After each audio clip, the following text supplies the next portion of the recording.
lánàá ó ní King Dr. Saheed Òṣùpá òun ló tún gbé eléyìí òun ló tún gbé jáde òun ló tún gbé jáde. Saheed Òṣùpá kí ni tuntun tó tún wí, kí ni tuntun tó tún sọ.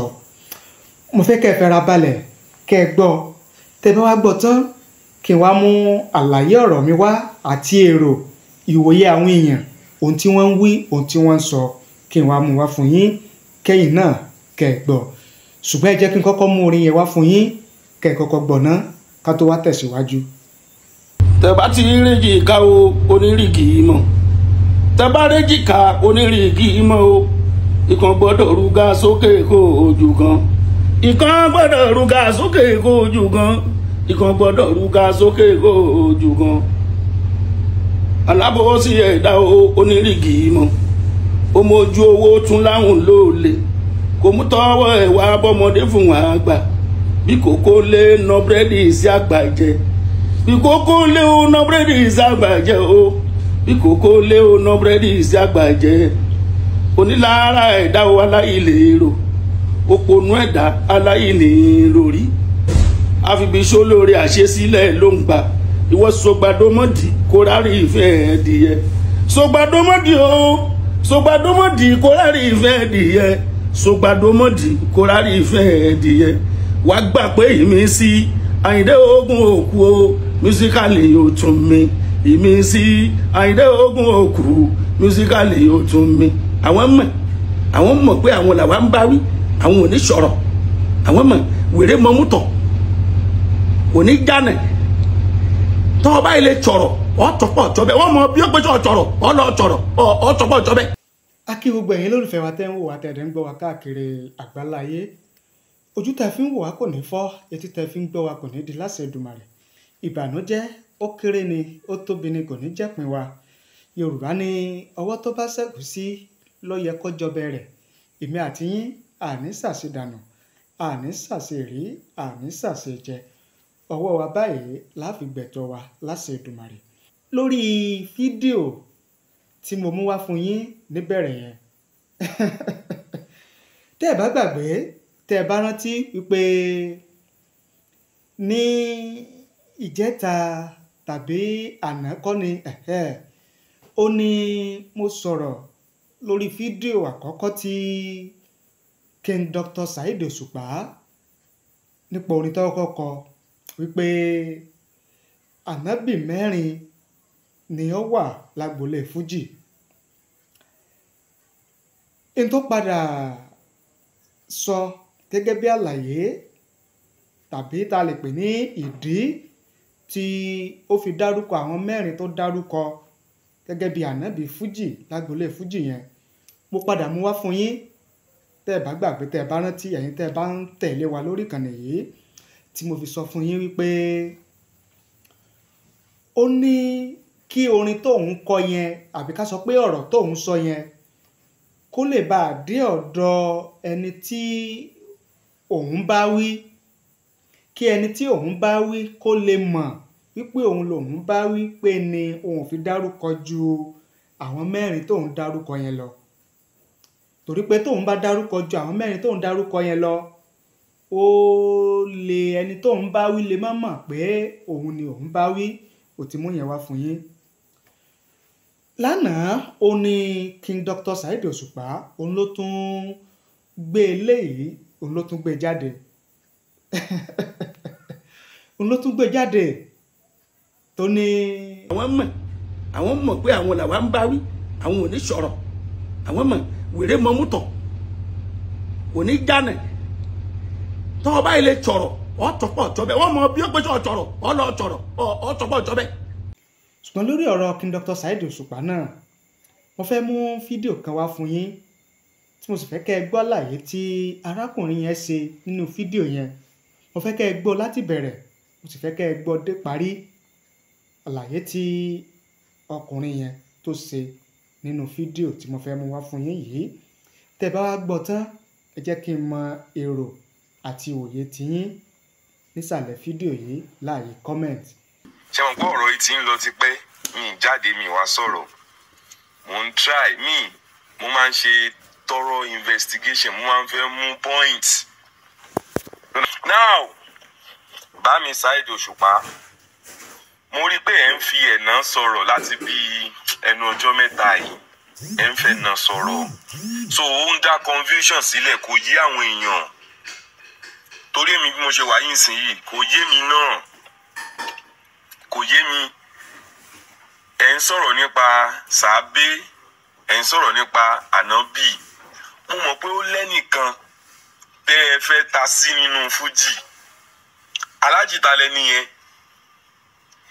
lẹ́ni yẹn oríṣẹ́ rí àwọn èèyàn kan ń gbé píkṣọ̀ gbá wọn ń gbé píkṣọ̀ àwọ̀ wọn ń gbé píkṣọ̀ ọba yẹn ọkùnrin níyìn and I know you are intelligent ọlọ́run fún yín nímọ̀ ẹ̀ tún wá ìmọ̀ sí mo ti ń tẹ̀lé yín tipẹ́ o mo tẹ̀lé yín dégbà tẹ́ lọ ṣe pòlísíkù gan ní University of Ibadan ẹ wò mí I'm a very small boy so ẹ̀yin àgbàlagbà ẹ̀ lè má da ọmọ ìkéré mọ̀ àwa mọ̀ yín ta lẹ̀ ń bá wí Akóredé ọkùnrin ogun ta lẹ̀ nìyẹn ṣé I don't want to mention him ta lẹ̀ ń bá wí ẹ jáde tán ẹ jẹ́ ká mọ̀ lẹ́ni yẹn náà mọ̀ pé òun ni ẹ̀ ń bá wí o lórí yẹn nìyẹn yẹn ní ẹ sọ̀rọ̀ nípa sàábé àtànábì my own opinion èmi ni o gbogbo èèyàn tó bá ń kọ fújì pátápátá gbogbo ẹni tó bá ń kọ fújì pátápátá ní sàábé o